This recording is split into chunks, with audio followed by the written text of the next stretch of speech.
Dear students, today I discuss about the topic pinus female cone. Previous క్లాస్లో male cone గురించి నేర్చుకున్నాం. ఈ క్లాస్లో వచ్చేసి పైనస్ స్త్రీ శంకువు నిర్మాణం గురించి ఈ క్లాస్లో నేర్చుకుందాం. చూడండి, నేను ఇవి ఇమేజెస్లో చూపిస్తున్నాను కదా.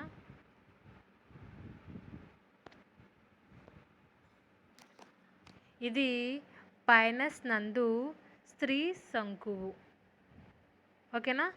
పైనస్ నందు స్త్రీ శంకువులను ఏమంటారంటే అండదారి శంకులు అని అంటారు. ఇవి ఒంటరిగా లేదా 2-3 కలిసి గుత్తిగా పొలిసాకుల గ్రీవాలలో అశ్వశాఖల స్థానంలో ఏర్పడును. నిన్న క్లాస్లో చూపించాను మీకు. పొలిసాకుల పైన అశ్వశాఖ అనేది ఏర్పడుతుంది.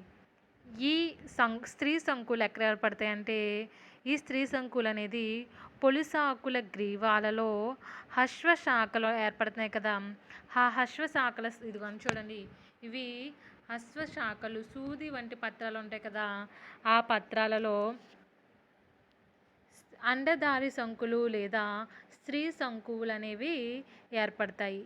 సాధారణంగా స్త్రీ శంకువులు పర్వత ప్రాంతాలలోను మే నెలలో చదును ప్రాంతాలలో అలాగే ఫిబ్రవరి నెలలో కనిపిస్తాయి. అంటే ఈ స్త్రీ శంకువులు ఎప్పుడు ఏర్పడతాయంటే ఇవి ఎక్కువగా పర్వత ప్రాంతాలలో మాత్రమే మనకి కనిపిస్తాయి. పర్వత ప్రాంతాల్లో ఎప్పుడు కనిపిస్తాయంటే మే నెలలోను, అలాగే చదును ప్రాంతాలలో అయితే ఫిబ్రవరి నెలలో కనిపిస్తాయి. స్త్రీ శంకువు అనేది గట్టిగా, దృఢంగా, పెద్దదిగా ఉంటుంది. ఇది ఎరుపు, గోధుమ రంగులో ఉంటుంది. శంకువు అక్షం పైన సర్పిలాకారంగా అమరియున్న అనేక చిన్న పుచ్చ శల్కాలు అనేవి ఉంటాయి. ప్రతి పుచ్చ శల్కలం గ్రీవ భాగంలో పెద్దగా ఉన్న అండదారి శల్కంను కలిగి ఉంటుంది. అలాగే ఈ పైనస్ చూడమ్మా, ఇమేజెస్లో చూపిస్తాను. ఇది అండదారి శల్కం.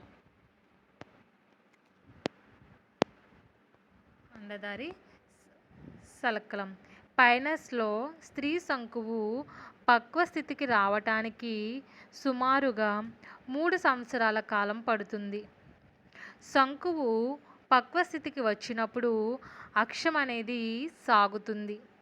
అలాగే దీని ఫలితంగా అండదారి శల్కలాలు మధ్య ఖాళీ స్థలాలు ఏర్పడి విత్తనాలు విడుదల కావడానికి వీలవుతుంది.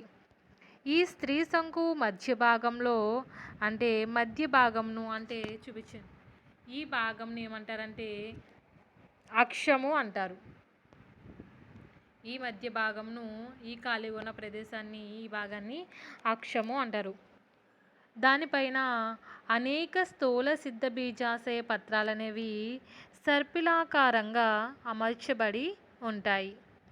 స్త్రీ శంకువు పీఠ భాగంలో ఉన్న స్థూల సిద్ధ బీజాశయ పత్రాలనేవి వంద్యమైనవి.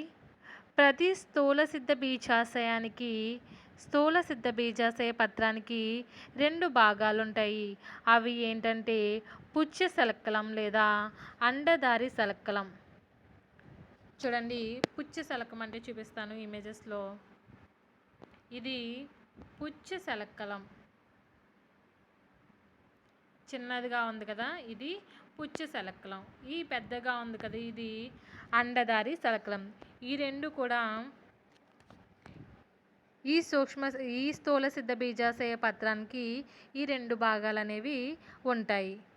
ఈ పుచ్చ శల్కలం అనేది చూడండి, ఇమేజెస్లో కనిపిస్తుంది కదా. ఈ పుచ్చ శల్కలం అనేది ఎలా ఉంటుందంటే చిన్నదిగా ఉండి శంకువు అక్షం పైన ఉంటుంది. ముదిరిన శంకువు నందు పుచ్చ శల్కలాలు అనేవి ముడుచుకొని బీజ వ్యాప్తికి తోడ్పడతాయి.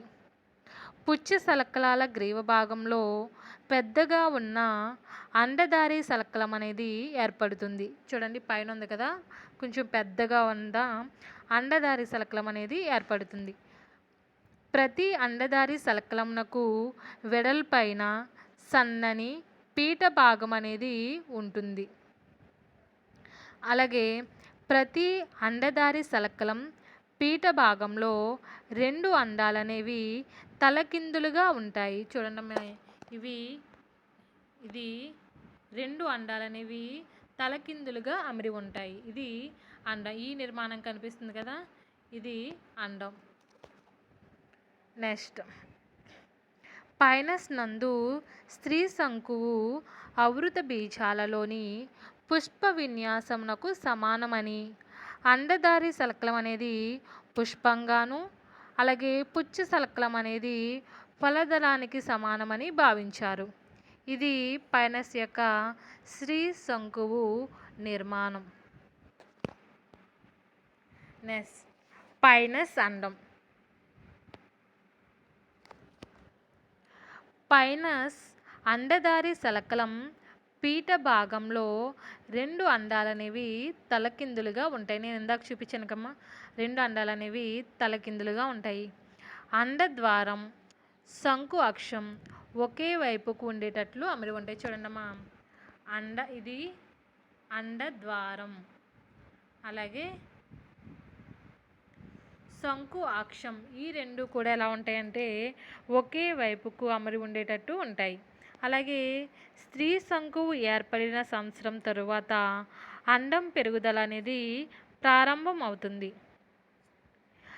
అండంలో అండాంత కణజాలము ఆవరించి అండ కవచాలు ఉంటున్నవి. చూడండి, ఇది ఈ భాగం ఉంది కదమ్మా, ఈ భాగంని ఏమని పిలుస్తారంటే అండాంత కణజాలం అంటారు. ఈ అండాంత కణజాలంను ఆవరించి ఏముంటుందంటే అండ కవచాలు అనేవి ఉంటాయి. చూడండి పైన ఉంది కదా, వీటిని అండ కవచాలు అనేది అంటారు. అంటే 3 పొరలు ఉన్నాయి, వెలుపలి పొర, మధ్య పొర, లోపలి పొర.